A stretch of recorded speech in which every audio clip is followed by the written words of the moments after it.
ছোলার শাক কাটছি। ছোলার শাক কে কে তোমরা কাটতে পারো আমাকে কমেন্ট করে বলবা। এই দেখো ছোলার শাক কাটছি, কেমন হয়েছে দেখবা, কাটা হয়েছে কি না।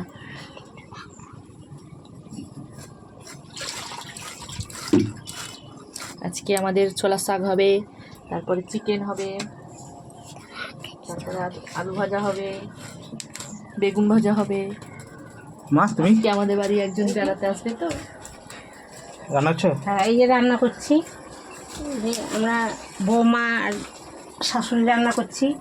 বৌমা শাক কাটছে, আমি মাংস রান্না করছি, চিকেন রান্না করছি, আর একটু বেগুন ভাজা করবো, কাঠে রান্না। সৃজনী তুমি তুমি কি করছো? আমি আমি একটু দাঁড়িয়ে আছি। দাঁড়িয়ে আছো? ও, কাঠে রান্না। ঠাকুর রান্না করছে তা দেখছো? তুমি রান্না শিখছো নাকি?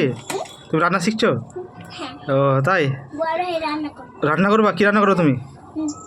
মাংস করব। আমাদের তোমাদের জন্মদিনে মাংস করব, মাছ করব, ফ্রাইস করব, বিরিয়ানি করব, ফ্রি ওরে এত কিছু! আবার আবার হচ্ছে